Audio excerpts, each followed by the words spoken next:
आज की इस वीडियो में हम लोग करने वाले हैं एक्सरसाइज 5.3। तो मैं आप लोगों को बताना चाहूँगी कि 5.1 और 5.2 मैंने ऑलरेडी कंप्लीट करवा दिया है। तो अगर आपने अभी तक उन वीडियोस को नहीं देखा है तो आप लोग देख सकते हो प्लेलिस्ट में जा करके। ठीक है, तो चलिए अभी स्टार्ट करते हैं। तो सबसे पहले मैं आप लोगों को कुछ फॉर्मूले बताऊंगी जिनका यूज़ हम एक्सरसाइज 5.3 में करने वाले हैं। उसके बाद हम एक्सरसाइज को स्टार्ट करेंगे। ओके, तो यहाँ पर आपको करना क्या रहेगा, देखो आपको क्वेश्चन दिया रहेगा, उसमें आपको cost of living index find करना रहेगा। अभी cost of living index find करने के दो मेथड होते हैं। पहला मेथड है एग्रीगेटिव एक्सपेंडिचर मेथड, जिसको आप वेटेड एग्रीगेट मेथड भी बोल सकते हो, और दूसरा मेथड है फैमिली बजट मेथड, जिसको आप वेटेड रिलेटिव मेथड भी बोल सकते हो। ठीक है, अभी इस मेथड में आप कैसे कॉस्ट ऑफ लिविंग इंडेक्स निकालोगे, तो देखो इस फॉर्मूले को ध्यान से, यह आपने पहले भी सीखा है, summation of P1 into Q0 upon summation of P0 into Q0 into 100। किसका फॉर्मूला था ये, तो last plus price index number है ना, उसमें हम यही वाला फॉर्मूला यूज करते थे, राइट। तो ये हो गया आपका कॉस्ट ऑफ लिविंग इंडेक्स का फॉर्मूला। ओके, CLI मतलब क्या हो गया, कॉस्ट ऑफ लिविंग इंडेक्स। अभी फैमिली बजट मेथड के अंडर आप कैसे CLI निकालोगे, तो देखो इसका फॉर्मूला क्या होता है, CLI यानी cost of living index is equal to summation of IW upon summation of W। अब मैं आप लोगों को ये बताना चाहूंगी कि ये I का मतलब क्या होता है, तो प्राइस रिलेटिव है ना। स्टार्टिंग में जब मैं आपको नोटेशंस बता रही थी तो उसमें मैंने बताया था कि I मतलब क्या होता है, price relative, and W for क्या होता है, देखो W अगर समझिए आपको निकालना है तो आप ऐसे करके निकालोगे P0 इंटू Q0। वैसे तो आपको निकालना नहीं रहेगा क्योंकि एक्सरसाइज 5.3 में सब कुछ फाइंड करके दिया गया है, यानी I भी दिया रहेगा आपको, W भी दिया रहेगा, कुछ भी फाइंड करने की जरूरत नहीं है। लेकिन आप अपनी जानकारी के लिए यहाँ पे देख लो कि I मतलब क्या होता है, price relative for current year, और W फॉर इस तरीके से निकालते हैं, इसको क्या कहते हैं, base year weightage. Okay, weightage कैसे आता है, तो प्राइस और क्वांटिटी को जब हम मल्टीप्लाई करते हैं ना तो हमको क्या मिलता है, वेटेज मिलता है। समझे, यहाँ पर देखिए बेस ईयर का प्राइस ले लिया और बेस ईयर की क्वांटिटी ले ली, दोनों को हमने कर दिया मल्टीप्लाई, तो क्या मिला हमको, बेस ईयर वेटेज यानी कि W। ओके, अभी यहाँ पे एक और फॉर्मूला है रियल इनकम का। Real income is equal to क्या होता है, income upon CLI into 100। Okay, तो ये तीन फॉर्मूले हैं जो आप लोगों को लर्न करने हैं। पहला ये, दूसरा ये, और तीसरा ये। इन्हीं तीनों की हेल्प से हम एक्सरसाइज 5.3 को सॉल्व करने वाले हैं। ठीक है, तो ये तीनों को आप लिख करके रख लो। तो चलिए अभी हम एक्सरसाइज 5.3 को स्टार्ट करते हैं। तो यहाँ पर आपका क्वेश्चन क्या है, calculate cost of living index in problems 1 2 3, यानी कि क्वेश्चन नंबर 1 2 और 3 में आप लोगों को क्या कैलकुलेट करना है, तो cost of living index calculate करना है। ओके, ये आपका क्वेश्चन नंबर 1 है। क्वेश्चन नंबर 1 में ये डेटा दिया गया है, ग्रुप दिया है, बेस ईयर का प्राइस और क्वांटिटी दिया गया है, और करंट ईयर का प्राइस दिया है। ठीक, अभी देखो ध्यान से, cost of living index calculate करने के लिए मैंने आप लोगों को दो मेथड बताए हैं, राइट। पहला मेथड हमारा क्या था, तो एग्रीगेटिव एक्सपेंडिचर मेथड, दूसरा क्या था, तो फैमिली बजट मेथड। तो इसमें आप कौन सा मेथड यूज करोगे, तो ध्यान से देखो, अगर क्वेश्चन में कोई नाम नहीं दिया है कि आपको इसी मेथड का यूज करना है तो आपको क्या करना पड़ेगा, देखो ध्यान से, अगर इस तरीके का डेटा दिया है ना तो आप समझ जाना कि यहाँ पे आपको एग्रीगेटिव एक्सपेंडिचर मेथड का ही यूज करना है। और अगर क्वेश्चन में I और W दिया है ऐसे करके, ठीक है, ये दिया रहता है क्वेश्चन में, तो अगर ऐसे करके दिया है ना तो आप समझ जाना कि आपको वहां पे सेकेंड मेथड का यूज करना है। ठीक, तो यहाँ पे हम कौन सा मेथड यूज करेंगे, फर्स्ट मेथड। तो पहले मेथड से कॉस्ट ऑफ लिविंग इंडेक्स हम कैसे निकालेंगे, इसका फॉर्मूला मैंने आप लोगों को क्या बताया था, मैं यहाँ पे देखो लिख रही हूँ, summation of P1 into Q0 upon summation of P0 into Q0 into 100। ठीक है, तो अगर आप लोगों को cost of living index calculate करना है तो आपके पास इसका टोटल होना चाहिए, इसका टोटल होना चाहिए। तो कैसे आएगा, देखो यहाँ पे P1 इंटू Q0 एक कॉलम बनाएंगे और फिर दूसरा कॉलम किसके लिए, P0 इंटू Q0 के लिए। तो चलिए अभी हम P1 इंटू Q0 निकाल लेते हैं। P1 इंटू Q0 मतलब क्या क्या करेंगे हम, तो इसका मल्टीप्लाई किस में करेंगे, इसमें करेंगे। चलो मल्टीप्लाई करते हैं, तो 15 इंटू 17 क्या होगा, चलो मैं यहाँ पे करती हूँ 17 और यहाँ पे 5। ठीक है, 0 को बाद में लिखेंगे। 5 7 से 35, कैरी 3, 5 1 से 5 3 8, 1 7 से 7, 1 1 से 1, 5 7 7 14 1 15, 2 5 5 और 0 है तो 0। ठीक है, यहाँ पे क्या आ गया, 0 कहाँ से आया, यहाँ से आया, ठीक है ना, 2550। फिर और किसका मल्टीप्लाई करेंगे, तो इसका और इसका, 19 2 क्या हो जाएगा 38, 3800। कैसे आए 3800, 19 2 38 और ये वाला 0 ये वाला 0 दोनों यहाँ पे आ गए। फिर 30 × 22 और 220, तो क्या आएगा देखो, 3 2 6, 3 2 6, यहाँ पे भी 0 यहाँ पे भी 0, तो ये 2 0 यहाँ पे आ जाएंगे। उसके बाद 10 × 180, तो क्या आएगा 1800। फिर 12 × 200, तो 2400। अभी क्या करेंगे, इन सभी का टोटल, तो चलो कर देते हैं। 0 0 0 0 यहाँ पे आ गया 0, फिर 5 और कहीं पे नहीं, तो यहाँ पे 5 आ जाएगा। उसके बाद देखो क्या करेंगे हम, तो 5 और 8 क्या होता है 8, 9 10 13, 13 और 6 क्या हो जाएगा, 13 और 6 19, 19 और 8 27, 27 और 4, तो 27, 28, 29, 30, 31, ओके, कैरी 3। फिर यहाँ पे क्या आएगा, तो 2 3 5, 5 + 6 11, 1 12, 13 14, 14 15 16 17, ठीक है, यहाँ पे आ गया 17, मतलब यहाँ पर क्या आया 17,150, ओके। अभी नेक्स्ट क्या है, P0 × Q0, मतलब मल्टीप्लाई हम किसका किसका करेंगे, तो इन दोनों का मल्टीप्लाई करते जाएंगे। तो 120 × 15, तो इसको तो हमें यहाँ पे करके देखना पड़ेगा। चलो मल्टीप्लाई करके देखते हैं कि क्या आंसर आएगा। 120 × 15, चलो मल्टीप्लाई करते हैं। 5 0 0, 5 2 10, 5 1 5 6, 1 0 0, 1 2 1 1 0 0 8 1, क्या आया 1800, ओके, यहाँ पे लिख देते हैं 1800। फिर 15 2 क्या होता है 30 होता है, और ये वाला 0 ये वाला 0, 2 0 यहाँ पे बढ़ जाएगा यानी कि 3000। फिर 13 3 क्या होता है 39 होता है, और 2 0 फिर से बढ़ जाएगा। 16 × 10 160 होता है, और ये वाला 0 यहाँ पे आ जाएगा यानी कि 1600 हो जाएगा। फिर 200 × 12 यानी कि 2400। अभी आप सबका टोटल कर दो, तो 0 0 0 0, फिर 0 0 0 0, और उसके बाद क्या आएगा, तो 6 + 4 10, 10 + 9 19, 19 + 8 27, फिर 1 3, 3 + 3 6, 7 8 9 10 11 12, यहाँ पे आ गया 12,700, ओके। तो अभी आपको जो टेबल से मिला उसे आप लिख दीजिए, यहाँ पे लिखेंगे फ्रॉम द टेबल, यहाँ पे लिख दीजिएगा टोटल, ठीक है, और इसमें ना ऐसे करके डैश कर देना। फिर यहाँ पे आपको लिखना है फ्रॉम द टेबल। तो टेबल से हमें क्या क्या मिला, समेशन ऑफ P1 × Q0 कितना मिला 17,150।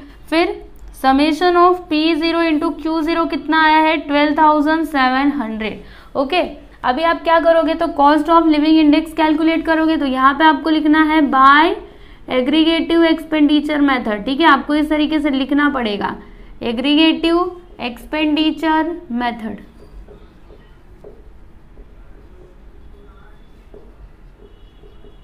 ठीक है, अभी फॉर्मूला क्या होता है, तो CLI = summation of P1 × Q0 upon summation of P0 × Q0 × 100।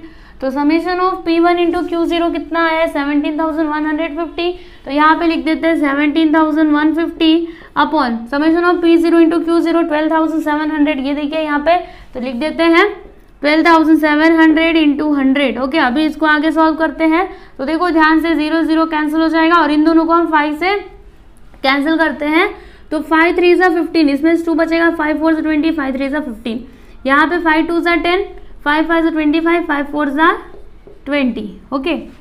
अभी एक काम करो, यहाँ पे डिवाइड करो, 343 को 254 से डिवाइड करो, तो 1 टाइम में जाएगा, यहाँ पे आ जाएगा 254, माइनस करेंगे तो 9 आएगा यहाँ पे, और यहाँ पे 8 आएगा, यहाँ पे 0, पॉइंट लगाते हैं 0 बढ़ा देते हैं। अब कितने टाइम में जाएगा सोचिए, तो 3 टाइम में जाएगा, 3 4 12, 1 कैरी, 3 5 15 16, 3 2 6 1 7। चलो अभी माइनस करो, यहाँ पे 8 आ जाएगा, यहाँ पे क्या आएगा 1, और यहाँ पे 1, ठीक है। 8 माइनस, 1 मिनट, यहाँ पे 1 नहीं आएगा, इसने इसको 1 दिया तो यहाँ पे 8 आ गया।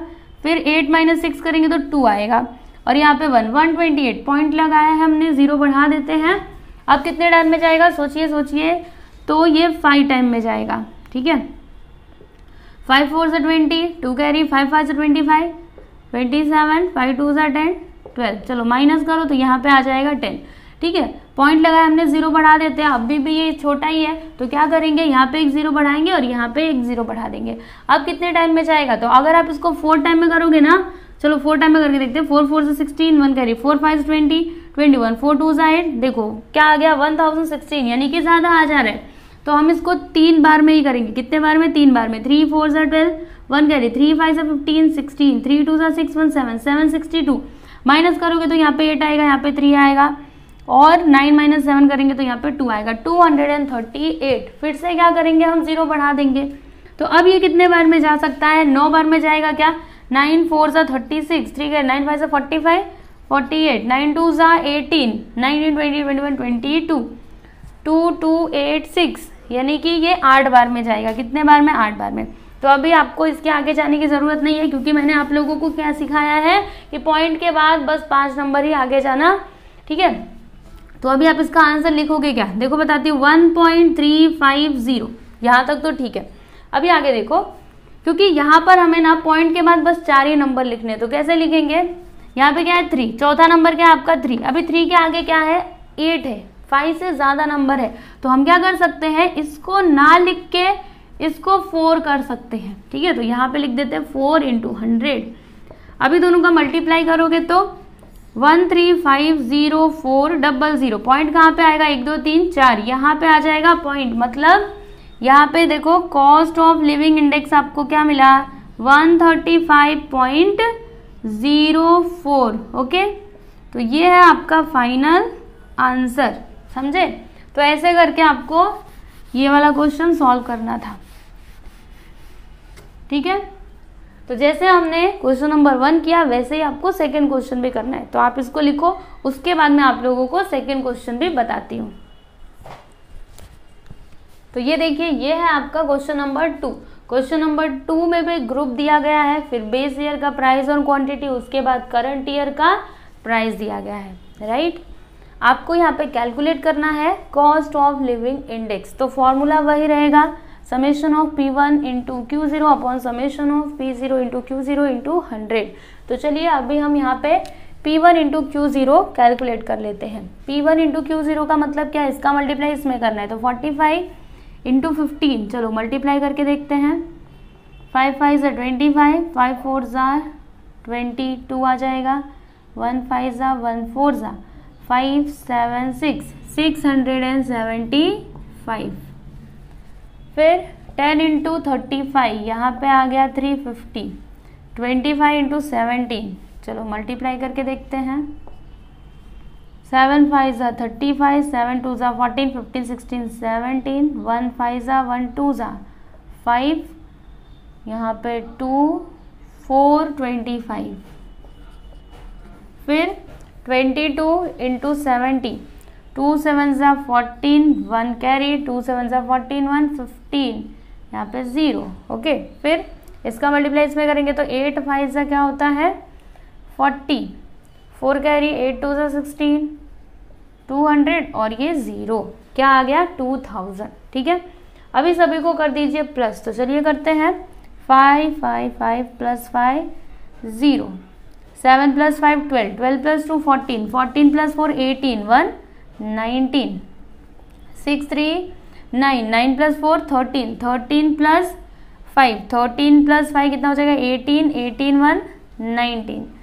फिर क्या आएगा यहाँ पे, तो देखो 1 2 3 4, 4990, ठीक है।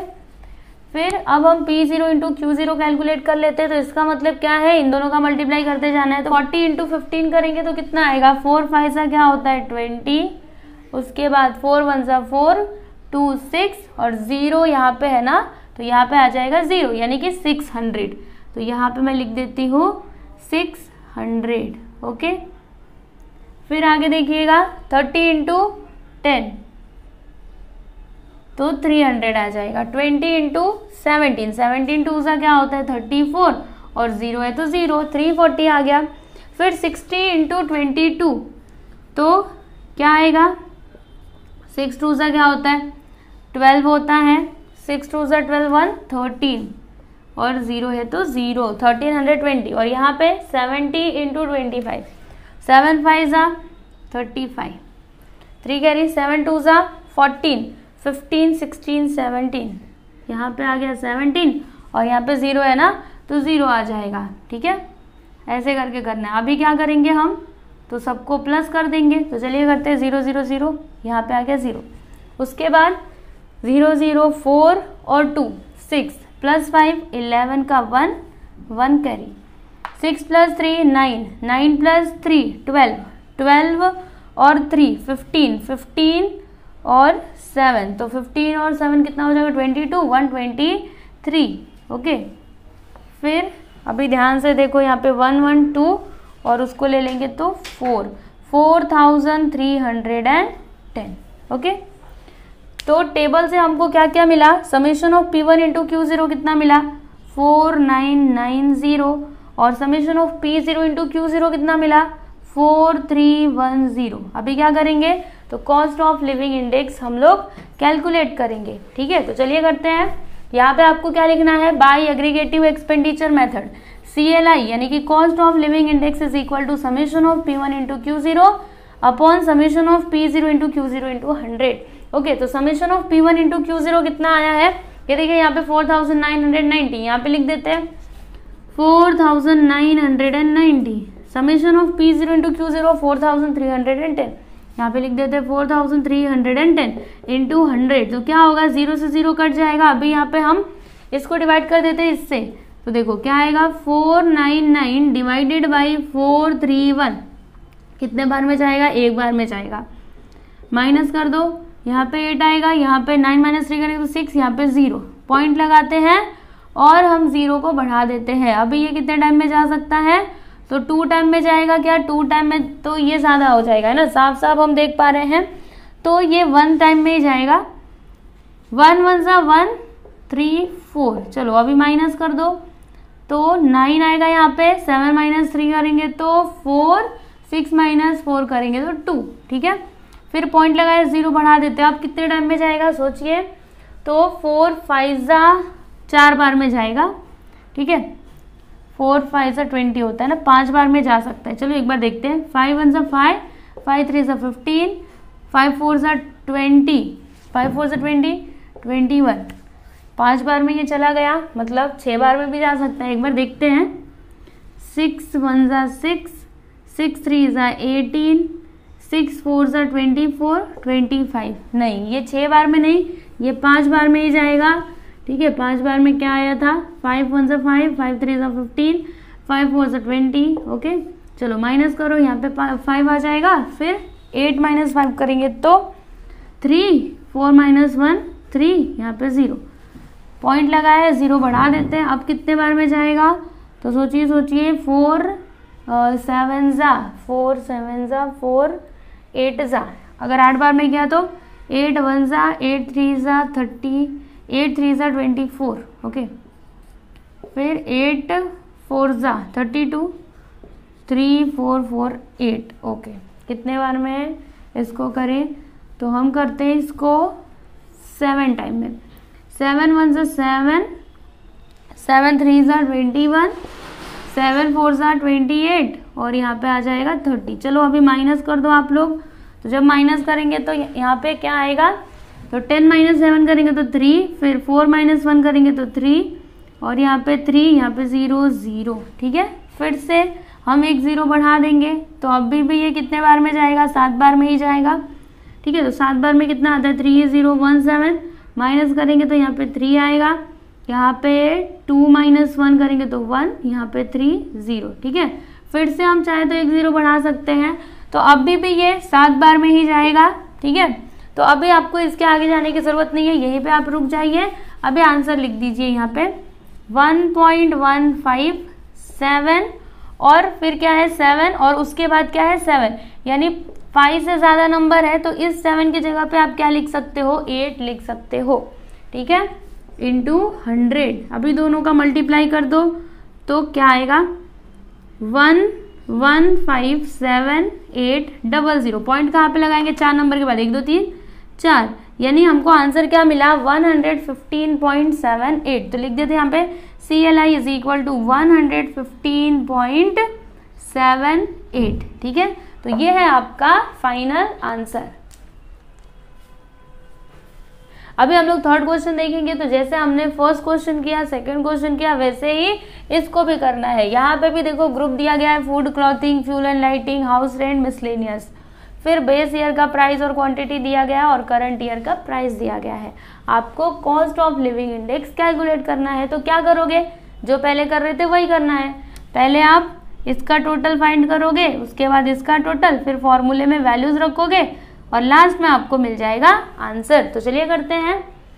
यहाँ पे क्या करेंगे, P1 इंटू Q0, यानी कि इन दोनों का मल्टीप्लाई करेंगे तो 1700, इन दोनों का मल्टीप्लाई करेंगे तो क्या आएगा, चलो मल्टीप्लाई करके देखते हैं। 16 और 12, 2 6 12, 2 1 2, 3 1 6 1 1 2 9 1 192 और 0 भी आएगा, ठीक है, 0 को भूलना नहीं है। इन दोनों का मल्टीप्लाई करेंगे तो 2 8 16, 2 1 2, 3 1 2, देखो ये वाला 0, ये वाला 0। फिर इन दोनों का मल्टीप्लाई करेंगे तो कितना आएगा 195 इंटू 18। चलो मल्टीप्लाई कर देते हैं। 8 5 40, 8 9 72, 76, फिर 8 1 और 7, 9 10 11 12 13 14 15, 1 5 1 9 1 1 0 1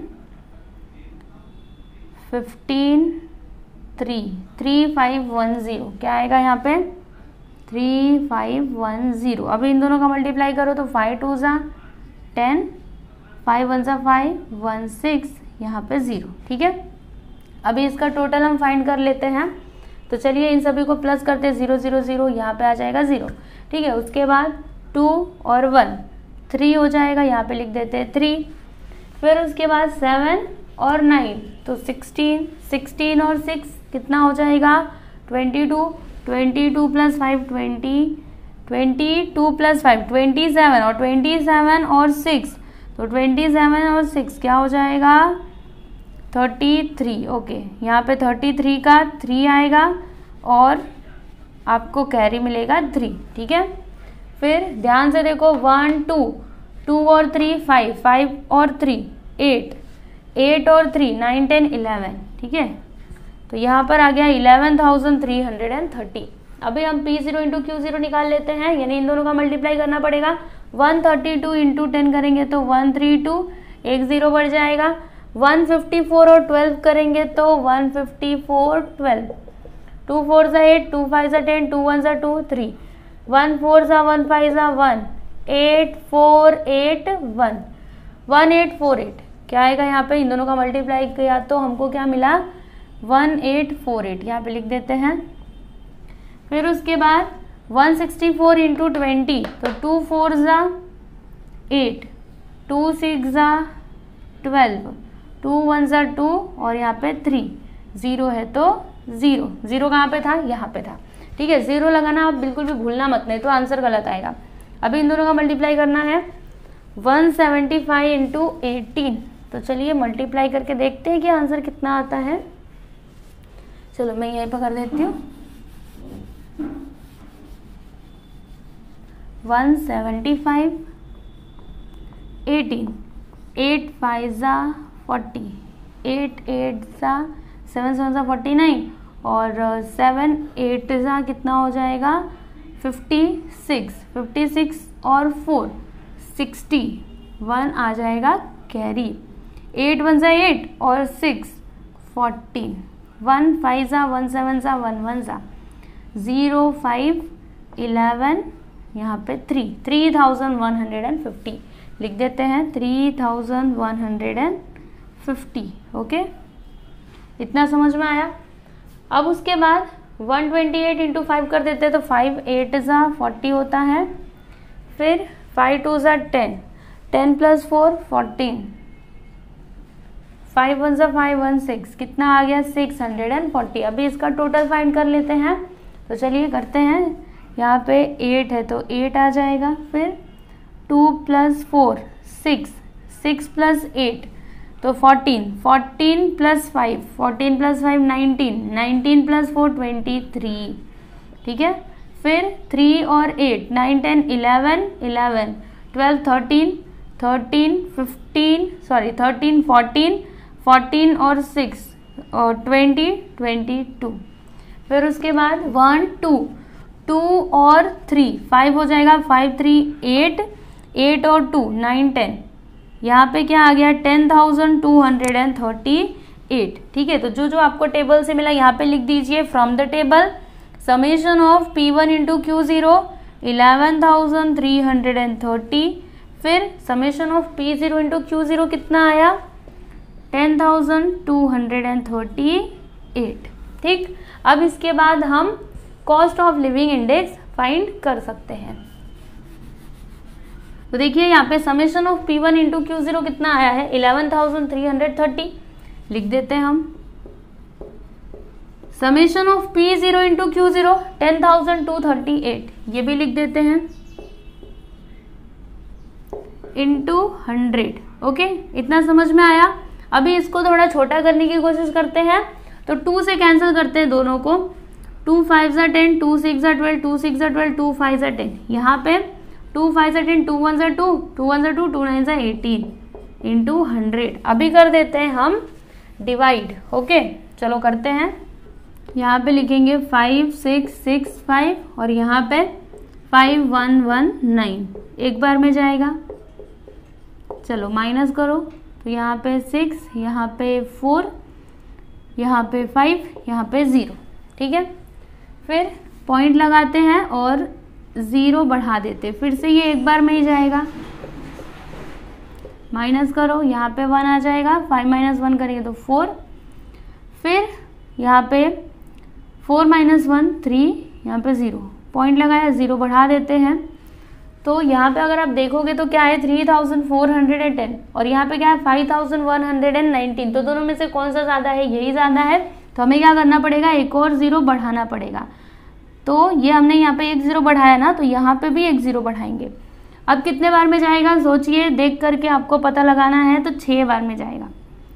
6 9 ज़ा कितना होता है 54, 6 1 ज़ा 6 + 5 11, 6 1 ज़ा 6 1 7, 6 5 ज़ा 30, ओके। अभी माइनस करेंगे तो क्या आएगा, यहाँ पे देखो मैं यहाँ पे लिख रही हूँ, माइनस करने पे यहाँ पे आप लोगों को 6 मिलेगा। फिर 9 - 1 करेंगे तो 8 आएगा, और उसके बाद 10 - 7 करेंगे तो 3 आएगा, फिर यहाँ पे 3,386। तो हमें क्या करना पड़ेगा, फिर से एक 0 बढ़ाना पड़ेगा। तो एक 0 यहाँ पे बढ़ा देते हैं। अब ये कितने टाइम में जाएगा, सोचिए कितने बार में जाएगा, तो 6 बार में ही जाएगा। फिर से 6 बार में कितना आता है 30714, अगेन माइनस करो, यहाँ पे 6 आता है और यहाँ पे 4 आएगा, और फिर यहाँ पे 1, यहाँ पे 3, ठीक है। फिर से 0 बढ़ाओगे तो अभी ये कितने बार में जाएगा, तो अगेन ये 6 टाइम में ही जाएगा, ठीक है। यहाँ पे फिर से 6 आएगा, तो ऐसे करके ये आगे आता ही जाएगा। तो पॉइंट के बाद बस 5 नंबर ही आगे जाना है, यहीं पे आप रुक जाइए। इसका आंसर क्या लिखोगे 1.106, और ये चौथा नंबर क्या है 6, इसके आगे क्या है 6, 5 से ज़्यादा है ना, तो इसको ना लिख के आप क्या लिख सकते हो 7, तो यहाँ पे लिख दो 7 × 100, ओके। अभी दोनों का मल्टीप्लाई कर दोगे तो 1106700। पॉइंट कहाँ पे लगाओगे तो 1 2 3 4 यहाँ पे, मतलब कॉस्ट ऑफ लिविंग इंडेक्स आपको क्या मिला, यहाँ पे लिख दीजिए cost of living index is equal to 110.67। समझ में आया आप लोगों को। तो यहाँ पे आपका जो थर्ड क्वेश्चन था ये भी हमने कंप्लीट कर लिया। क्वेश्चन नंबर 1, 2 और 3 ये तीनों के तीनों एक जैसे ही थे। तो अगर आपको पहला क्वेश्चन आता है तो दूसरा और तीसरा क्वेश्चन आप खुद से भी सॉल्व कर सकते हो, ओके।